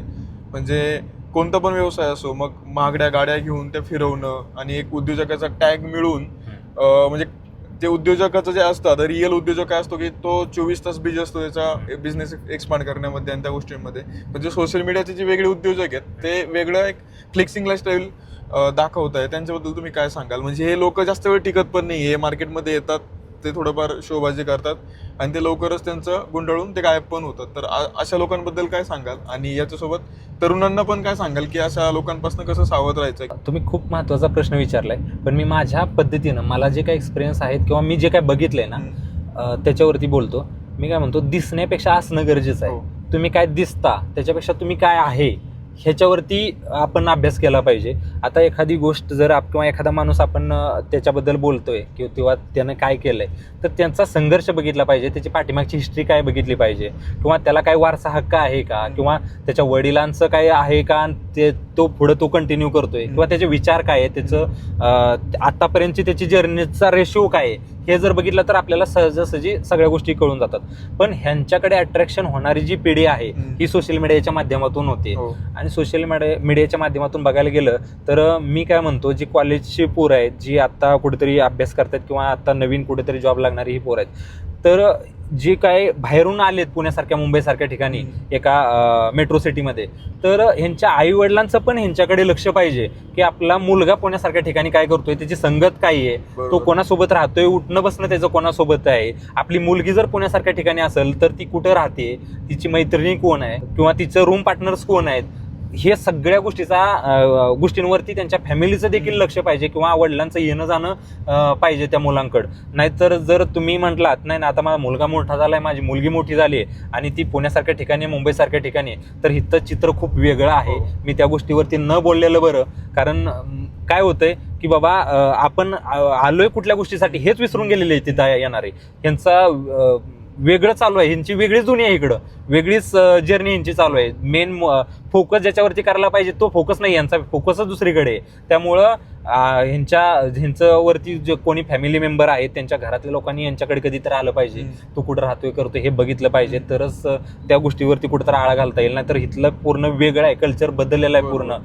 मुलींचं राहणीमान किंवा मुलांचं राहणीमान गावाकडे गेल्यानंतर वेगळं असतं आणि इथं आल्यानंतर ह्यांचा एक वेगळाच रंगमंच चालू असतो. तर ह्याच्यावरती आळा घालण्यासाठी ह्यांच्या फॅमिलीनेच कुठं ना कुठं ह्यांच्यावरती लक्ष देणं गरजेचं आहे. म्हणजे क्षणिक काही गोष्टींसाठी किंवा एक ऍडिक्शन होऊन जातं गोष्टींचं. किंवा जेव्हा गावाकडचे मुलं इकडे येत आहे ते बघताय की बाकीच्या मुलांची लाईफस्टाईल, बाकीच्या मुलांचे कपडे घालण्याची पद्धत किंवा भरपूर साऱ्या गोष्टी असतात आणि मग ते स्वतःला पण तसं बघायला सुरुवात करतात की मी कमी पडतोय, मी पण तसं व्हायला हवं. मग ते हळूहळू व्यसनाच्या अधीन जातात. पण तुम्ही जे सांगताय ते अगदी बरोबर आहे की फॅमिलीने पण त्यांचं कडे लक्ष द्यायला हवं. आणि अजून एक गोष्ट मला विचारायची आहे, ती अशी की एक ना म्हणजे जे मिडल क्लास मुलं आहेत सोशल मीडियावरती जेव्हा बघतात की त्यांच्याच वयाचे 20, 21, 22, 25 वर्षाचे मुलं मोठ्या मोठ्या गाड्या घेत आहे, फिरताय, दाखवताय की मी व्यवसाय करतोय किंवा मी वेगवेगळे बिझनेस करतोय किंवा भरपूर साऱ्या गोष्टी आहेत. जसं आता तर बंद झालं सट्टेबाजी किंवा त्या गोष्टी, ऑनलाईन सट्टेबाजी, तर त्याच्या पण ॲडव्हर्टायझिंगसाठी ते वापरलं जायचं. तर ना सामान्य मुलांना असं वाटतं की यार आपण कमी पडतोय, आपण सेम वयाचे आहेत, तो मोठी गाडी घेऊन फिरतोय, आपल्याकडे बाईक पण नाही आहे. मग अशा वेळेस मुलांनी म्हणजे कसं स्वतःला कंट्रोल करायला हवं, स्वतःचे इमोशन्स किंवा कम्पॅरिझनचा जो गेम आहे तो कसा मी आत्ताच बोललो त्याच्यावरती की दिसण्यापेक्षा असणं गरजेचं आहे. की आता बघितलं असेल तुम्ही की सोशल मीडियावरती ते ॲडव्हर्टायझिंग करणं, गेमचं ॲडव्हर्टायझिंग करणं, मी शॉपिंग करून आलो, मी गाडी घेतली, मी गोल्ड घेतलं, हे केलं, तर हे सगळं दिखाव्याच्या गोष्टी झाल्या. तर ह्याच्या पाठीमागं काहीच नसतं. त्यांना जे कमवतो ना त्यांना त्या माहिती आहे रिएलिटी काय. तर ह्याची जी ॲडव्हर्टायझिंग करतात ना, ह्या लोकांनी सध्या विचार केला पाहिजे की आपण नेमकं काय पोहोचवतोय समाजापर्यंत, आपला मोठो काय आहे, किंवा आपण चुकीच्या दिशेनं किंवा चुकीच्या प्रवाहात स्वतः पण वाहवत जातोय आणि लोकांना पण वाहवत नेतोय त्या पद्धतीनं. तर जे कोणी त्यांना बघून आपल्या आयुष्यामध्ये बदल करायचं किंवा तशा कॉपी पेस्ट मारायला जातात ना, तर तुम्ही चुकीच्या पद्धतीने जाऊ नका. हे काहीच नाहीये, हे सगळं फेक आहे. तुम्हाला आमिष दाखवून त्या गोष्टीमध्ये अडकवलं जातं. मग तुम्ही एखाद्या चुकीच्या वळणावरती जाता, मग तुम्ही ड्रिंक करायला लागता, तुम्ही लॉसमध्ये जाता, मग तुम्ही आत्महत्यासारखे विचार करता. मग तुमच्या आईवडिलांनी कशासाठी पाठवलंय, तुम्हाला आत्महत्या करायला पाठवलंय, तुम्ही मग मोबाईल तुम्हाला कशासाठी घेऊन दिला, ह्या चुकीच्या गोष्टींमुळं तुम्ही आत्महत्यापर्यंत पोहोचावं म्हणून दिला का. तर तुम्ही ह्याच्यामधून काय घ्यायचं आणि काय नाही घ्यायचं आणि कोणाला फॉलो करतो. आता जर समजा माझीच लिस्ट काढली, फॉलो लिस्ट, मी कोणाला फॉलो करतो आणि कोणाला नाही करतो, तर ह्याच्यातून त्या माणसाचा व्हिजन दिसून जातं की तो माणूस नेमका कोणाला फॉलो करतोय. जर त्याचं जर फॉलो लिस्ट आपण बघितली तर ते जर फॉलो लिस्ट जर चुकीच्या माणसांची असेल, आपल्याला लगेच समजून जातो की त्याच्या प्रोफाईलमध्ये गेल्यानंतर तो माणूस करतोय का नेमकं. मी मगाशी बोललो, तुमचं उठणं बसणं रोज 500 रुपये कमवणाऱ्या लोकांसोबत असेल तर जास्तीत जास्त आपण काय विचार करणार, नाही तो 500 कमवतो मी 1000 रुपये कमवतो, एवढाच विचार करेल. पण तो नाही म्हणणार तो 500 कमवतो मी 10,000 रुपये कमवू शकतो दिवसाला, हा विचार कधीच करणार नाही. कारण किंवा त्या मनाला त्याच्याशी होणार पण नाही, कारण तो त्यासोबत राहतच नाही त्या लोकांसोबत. तर ते कसं होणार. जर तुमचा मित्र दारू व्यसन करत असेल तर तुम्ही व्यसनीच होणार आहे, हे लक्षात घ्या. तुमचा मित्र 10,000 रुपये किंवा एखादा उद्योजक असेल तर तुम्ही उद्योजकच होणार आहे, कारण ती तसं विचार आपल्याला घेऊन जातात तशा पद्धतीनं. मग आपण कोणासोबत राहायचं, कोणासोबत उठायचं, कोणासोबत बसायचं, आपल्या आयुष्यामध्ये चांगले बदल घडवायचे का चुकीचे बदल घडवायचे, किंवा आपल्या आयुष्यामध्ये दुसऱ्याला दोष देण्यातच घालवायचं. आताची पिढी आहे ही दुसऱ्याला दोष देण्यात लय माहीर आहे. म्हणजे त्यांना असं वाटतं की नाही हे असं आहे, नाही ह्याच्यामुळं नाही झालं, त्याच्यामुळं मला असं झालं तसं झालं. काही नाही, इथं कोणी कोणाला न दोष देता ब्लेम घरच्यांना दोष द्यायचे, मला तुम्ही हे केलं नाही ते केलं नाही, काहीच नाही. इथं स्वतःच्या पायावरती कधीही तुम्ही उभा राहू शकता. तुम्ही 1000, 2000, 10,000 रुपये कमवणं खूप चांगल्या माध्यमातून जर तुम्ही गेले, चांगल्या विचारातून गेले, विचाराची ताकद त्याला जोडली, तर 10, 15, 20,000 रुपये दिवसाला कमवायला काहीच अडचण नाहीये इथं. किंवा 1000, 2000 चांगल्या भावनेतनं कमवायचे म्हणलं किंवा फॅमिलीला स्टँड द्यायचं म्हणलं तरी काही अवघड गोष्ट नाहीये.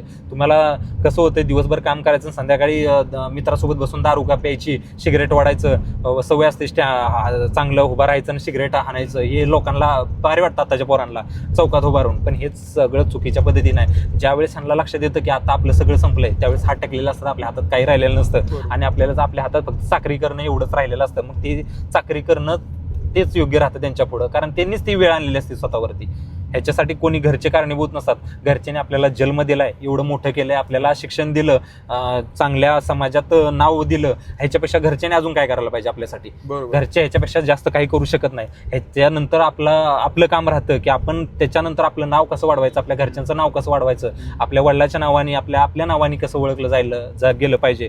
आपल्याला एक चांगलं म्हणून आपण समाजासाठी काय देणं घेणं लागतो. एक जर विद्यार्थी आपण किंवा आपल्या सोबतच्या मित्राला घडवलं तर आपलं जीवन सार्थकी लागलं. बरोबर. प्रत्येकाचा एक टाइम स्पॅन असतो. म्हणजे माझ्या मोठ्या भावाने मला ही गोष्ट सांगितली आहे की ना, प्रत्येकाच्या आयुष्यात ना लक्ष्मी एका टाइमला येते, तेव्हा जर आपण आळस दाखवला किंवा आपण तेवढं काम नाही केलं जेवढं आपण करायला हवं, तर ती लक्ष्मी जेव्हा आपले पाठ फिरवते तेव्हा परत ते आपल्याकडे येत नाही. तर अशी जी गोष्ट आहे की प्रत्येकाचा एक टाइम स्पॅन असतो, त्यावेळेस त्यांनी व्यसन किंवा आळस न करता आपापले कामं व्यवस्थितपणे करायला हवेत. बरोबर, वेळेवरती. तेच म्हणतो ना, संधी सोनं. उद्याचं काम आज केलं तर सगळ्या गोष्टी होणार आहेत. करू बघू, हाय टाइम, माझं असं चालू आहे तसं चालू आहे मी प्रयत्न करतोय, ह्या गोष्टी नाही, कुठल्याच ह्या मॅटरच नाही करत. तुम्ही आत्ता काय ऍक्शन घेताय, तुम्ही त्या गोष्टीवरती किती अभ्यास करताय आणि म्हणजे पटकन रिझल्ट, हो. तुम्ही किती ऍक्शन, तुम्ही ती गोष्ट करण्यास किती उत्सुकता आहे तुमच्याकडे, तुम्ही किती एनर्जेटिक आहे त्या गोष्टी करण्यासाठी, ती गोष्ट सगळ्या गोष्टी ठरवून जाते तुमची. बरोबर. आणि मला खूप जास्त छान वाटलं तुम्हाला 4 वर्षानंतर भेटून, तुमची ग्रोथ बघून आणि तुमच्यासोबत हा पूर्ण इंटरव्ह्यू शूट करून. तर तुम्हाला पण कसं वाटलं माझ्यासोबत हा इंटरव्ह्यू शूट करताना? मला तुमच्यासोबत इंटरव्ह्यू शूट करताना मी ह्याच्या आधी तुमचं पेज सर्च केलं, तुम्ही खूप मोटिवेशनल स्पीकरचे इंटरव्ह्यू घेतले, त्याच्यातून तुमचा पण मोठं एक सिद्ध होतं की तुम्ही नवीन पिढीला काय देऊ शकता किंवा त्यांना तुमच्या माध्यमातून काय मार्गदर्शन भेटेल, लोकांचे विचार तुम्ही त्यांच्यापर्यंत पोहोचवण्याचं तुमच्या माध्यमातून काम करता. डिजिटल बिझनेस सूत्र या चॅनेलच्या नावाखाली तुम्ही लोकांपर्यंत कसं पोहोचता किंवा त्यांच्या पर्यंत तुम्ही काय पोहोचवता, म्हणजे तुम्ही चुकीचं कुठलीच गोष्ट तुमच्या पेज जर चेक केलं तर प्रत्येक गोष्ट तुमच्या पेजमधून शिकण्यासारखी आहे. लोकांनी तुमच्या पेजला नक्कीच फॉलो केलं पाहिजे. एखादा उद्योजक कसा घडला, त्याच्या पाठीमागचे संघर्ष काय किंवा त्यानं चूक काय केली, बरोबर काय केलं किंवा त्याची हिस्ट्री काय, त्याची जर्नी काय, ही पूर्णपणे तुमच्या पेजमधून शिकण्यासारखं आहे. म्हणजे प्रत्येक पोस्टमधून तुमच्या काय ना काय शिकण्यासारखं असतं किंवा एक मोठं त्याच्यातून भेटत असतो. तर तुमच्या पेजला पण खूप साऱ्या शुभेच्छा आणि मला पण नक्कीच तुमच्या पेजमधून प्रेरणादायी काहीतरी भेटत असतं. मी पण बऱ्याच वेळा पाहिलेल्या तुमच्या पोस्ट, म्हणजे खूप जणांच्या मुलाखती पाहिल्या, म्हणजे त्यांचे विचार मी ऐकले. म्हणजे एखादा माणूस घडत असताना त्याचे विचार खूप इम्पॉर्टंट मॅटर करतो की तो काय विचार करतो आणि त्या विचारातून काहीतरी शिकण्यासारखं असतं, काहीतरी घेण्यासारखं असतं. तर प्रत्येक गोष्ट आपण विचारपूर्वक जर घेतली तर प्रत्येक गोष्टीतून आपल्याला शिकण्यासारखं काहीतरी असतं. आता सर हे ना, मी सुरुवात याच्यासाठी केली होती की माझे इंस्टाग्रामचे फॉलोअर्स होते, मी स्टार्टिंगला व्हिडिओज बनवायचो आणि मी सुरुवात यासाठी केली होती की मला पण कुठे ना कुठे या क्षेत्रात चांगलं काहीतरी करायचं आहे. आणि मला एक, जसं सुरुवातीलाच आपण बोललो सर्कलबद्दल, तर मला अशा लोकांना भेटायचं होतं, त्यांच्याकडनं जाणून घ्यायचं होतं. तर जसं तुम्हाला भेटलोय, तुम्ही मला एका प्रोग्रामबद्दल सांगितलं, बाकी भरपूर तुमच्याकडनं मला शिकायला मिळालं. असं मी अनेक उद्योजकांना भेटत असतो, मला स्वतःला शिकायला मिळतं म्हणून मी सुरुवात केली होती. पण आता स्वतःसोबत मी नक्कीच जे व्हिडिओज बघताय, जे फॉलोअर्स आहेत, जे सबस्क्रायबर्स आहेत, त्यांना पण या गोष्टींची म्हणजे या गोष्टी बघायला मिळतात, शिकायला मिळतात. नक्कीच मी पण अपेक्षा करतो की तुमच्या माध्यमातून, तुमच्या डिजिटल बिझनेस सूत्र या चॅनलच्या माध्यमातून नक्कीच जे नवीन तरुणाई आहे या पिढीला, आताच जर बघायला गेलं सोशल मीडियामध्ये, तुम्हाला बघायला गेलं तर हे डान्स आणि ह्याच्याशिवाय दुसरं काही बघायला मिळत नाही. पण तुमचं पेज असं आहे की ह्याच्यातून काहीतरी आपल्या आयुष्यामध्ये काहीतरी चांगल्या गोष्टी शिकायला भेटतील. हा तुमच्या पेजचा मोठो आहे आणि तुमचा मोठो आहे, हे ऐकून पण खूप छान वाटलं. आणि तुमच्या माध्यमातून अपेक्षा करतो की खरंच चांगल्या मुलांना घडवण्याचं किंवा एक यशाच्या शिखरापर्यंत पोहोचवण्याचं जे मोटिवेशनल स्पीकर आहेत त्यांच्या माध्यमातून तुम्ही पोच कराल ही अपेक्षा व्यक्त करतो आणि तुम्हाला शुभेच्छा देतो पुढच्या जर्नीसाठी. धन्यवाद. धन्यवाद सर, थँक्यू सो मच.